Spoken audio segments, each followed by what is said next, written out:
اللہ تعالیٰ کو نا یسارعون فی الخیرات، نیکی میں جلدی کرنے والے پسند ہیں. موسیٰ علیہ السلام جب اللہ کے پاس کوہ طور پہ جا رہے تھے وَعَجِلْتُ إِلَيْكَ رَبِّ لِتَرْضَىٰ، وہ سب بھاگتے ہوئے آ رہے تھے. اللہ نے پوچھا موسیٰ کیا چیز آپ کو جلدی میں لائی ہے؟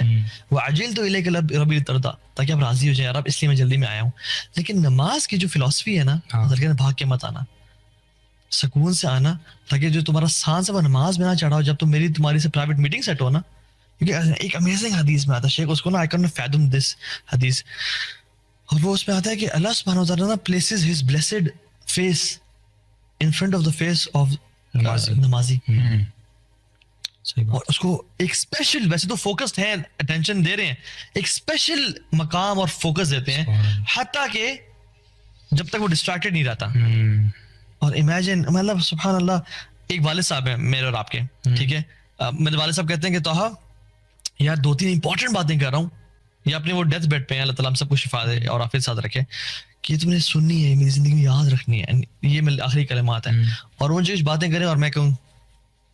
پانی پلا دے یار، ایسے کر جیسے کر رہا ہوں، اور میں سن نہیں رہا. سچ اے ڈسرسپیکٹ کہ یار اس وصیت کے ٹائم پہ تم نے مجھے فوکس نہیں دیا. امیجن اللہ سبحانہ و تعالیٰ آپ کو ایک اسپیشل اٹینشن دے رہے ہیں، اور آپ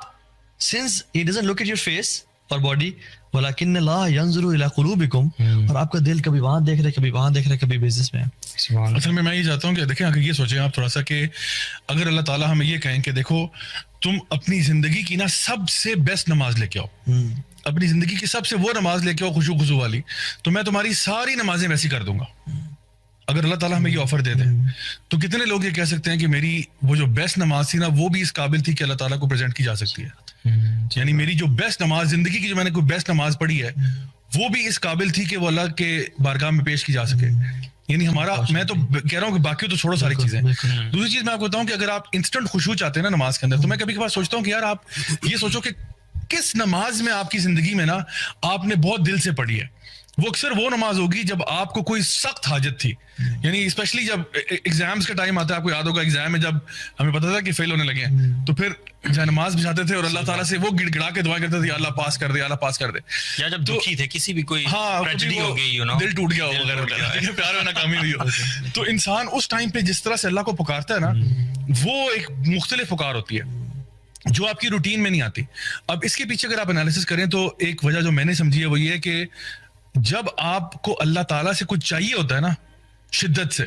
تو آٹومیٹکلی آپ کی نماز کے اندر خشوع آ جاتا ہے، کیونکہ آپ اس جذبے سے پڑھتے ہو کہ یا اللہ پلیز دے دے. پھر آپ کے الحمدللہ رب العالمین میں آپ کے آنسو نکلیں گے کہ آپ کہو گے کہ یا اللہ بس مجھے تو دے دے کسی طریقے سے. اور پھر آپ قل اللہ پڑھو گے یا قل اعوذ برب الفلق پڑھو گے یا قل اعوذ برب الناس پڑھو گے، کچھ بھی پڑھو گے، اس میں آپ کے آنسو نکل رہے ہوں گے کہ یا اللہ بس مجھے عطا فرما دے، مجھے تجھ سے بس یہ ایک چیز چاہیے. تو میں ایک ٹیکنیک جو سمجھتا ہوں بڑی امپورٹنٹ ہے، وہ یہ ہے کہ جب بھی آپ نماز پڑھنے جا رہے ہیں نا، تو جس طرح آپ نے کہا نا کہ پہلے سے اپنے آپ کو مینٹلی پریپیئر کرنا.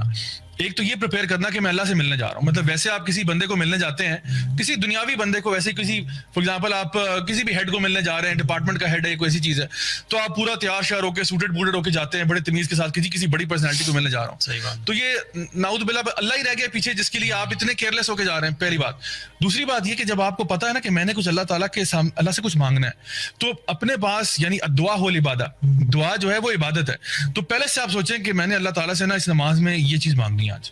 اور میں نے ٹکا کے مانگنی ہے، تو اس سے لے کے آنی ہے. میں نے اتنا مطلب گڑ گڑا کے اللہ تعالیٰ کے آگے مطلب یعنی دعا کرنی ہے کہ اللہ تعالیٰ میری جو ہے نا دعا قبول فرمائے، کیونکہ پوری نماز ہی آپ سمجھیں دعا ہے. تو آپ اس نماز میں جب انٹر ہوتے ہیں نا، تو پھر آپ کو جب پتا ہوگا نا کہ میں نے یہ چیز ڈیمانڈ کرنی ہے اللہ تعالیٰ سے، تو میں سمجھتا ہوں ایک طریقہ جو ہے نا خشوع حاصل کرنے کا وہ یہ ہے کہ کانشیسلی گو انٹو ایوری صلاح ود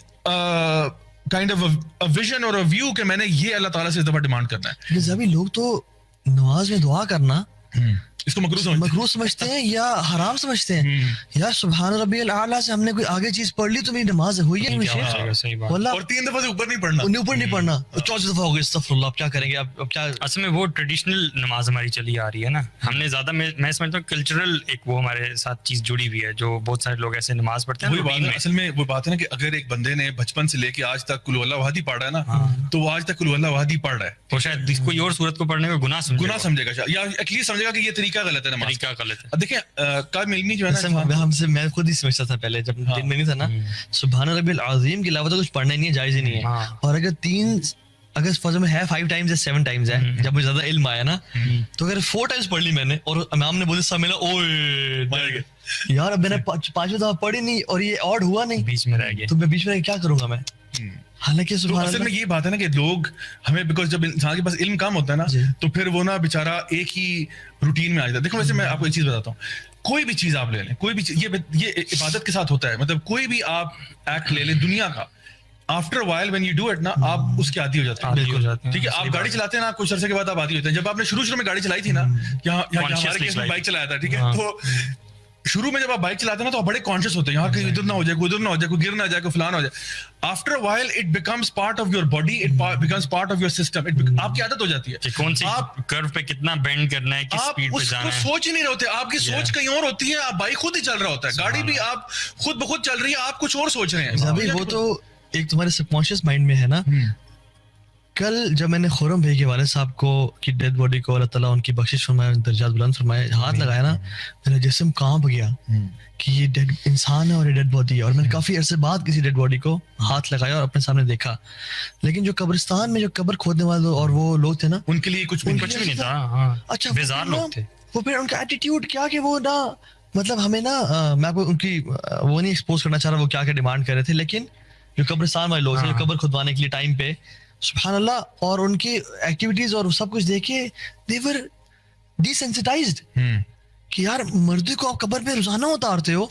تو آپ کا تو تقوی کا وہ لیول ہونا چاہیے کہ جو ہم اس دن فیل کرتے ہیں, لیکن آپ کو تو پرواہ کوئی نہیں. وہی بات ہے نا, آپ کوئی بھی چیز بار بار کرتے ہو نا تو وہ آپ کی عادت بن جاتی ہے. اس کو مطلب اس عادت کے فارم سے باہر نکالنے کے لیے آپ کو کانشیس ایفرٹ کرنا پڑتا ہے. اور یہ میں آپ کو بتاؤں, یہ ہر عبادت کے ساتھ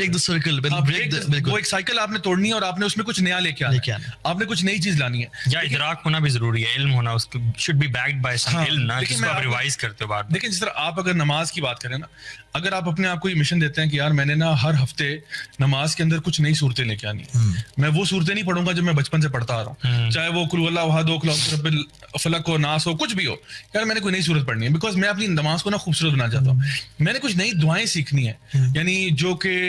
تشہد میں پڑھ سکوں, جو سجدے میں جو نا مانگ سکوں, جو رکوع میں مانگ سکوں. I have to push myself کہ یار میں نے اپنی نماز کی کوالٹی کو چینج کرنا ہے. ہر دفعہ میں اللہ تعالیٰ کے سامنے وہی منہ اٹھا کے پہنچ جاتا ہوں, وہی باتیں کہتا ہوں ریپیٹ پہ, تو وہ عادت بن جاتی ہے. اور پھر ہم لوگ کیا کرتے ہیں, اس عبادت کے اندر ہم ٹیون آؤٹ کر جاتے ہیں. بالکل. تو اس ٹیوننگ آؤٹ کو روکنے کے لیے نا, آپ جب اس میں جان بوجھ کے سوچو گے نا کہ یار میں نے آج یہ صورت پڑھنی ہے, میں نے ابھی سیکھی ہے, اور میں سمجھتا ہوں کہ جو بندہ بھی قرآن حفظ کر رہا ہے یا ایون ایک پورشن بھی حفظ کر رہا ہے, اس کے لیے بڑی زبردست پریکٹس کی جگہ کہ نماز میں پریکٹس کرے. غلطی سے نہ ڈرے, غلطی ہوگی تو کیا ہوگا, کوئی بات نہیں, وہیں پہ اللہ اکبر کر کے رکوع میں چلے جانا, what's the big deal, right. 2-3 آیتیں تو نکل ہی آئیں گی نا, تو ٹھیک ہے, الحمدللہ کام ہو گیا. سو کوشش کرنی چاہیے کہ جب آپ اس مونوٹنی کو توڑو, جب تک آپ اس مونوٹنی کو نہیں توڑیں گے نا, آپ کے لیے نماز کے اندر خشوع حاصل کرنا بڑا مشکل ہو جائے گا. بیکاز آپ کے جسم, آپ کا دماغ, یہ بالکل اس پورے پروسیس کا عادی ہو چکا ہے, اور پھر ہم اس کو بڑا ہلکا لے رہے ہوتے ہیں. حالانکہ نبی کریم صلی اللہ علیہ وسلم کی آنکھوں کی ٹھنڈک نماز تھی, یعنی پورے دن میں جب آپ ایگزاسٹ ہو گئے, آپ تھک گئے, آپ چکنا چور ہو چکے ہیں, آپ نماز پڑھتے ہیں اور آپ ریلیکس ہو جاتے ہیں. ہم نماز میں بھی ریلیکس نہیں ہوتے. کیوں؟ کیونکہ ہم نماز بھی بھاگم دوڑ پڑ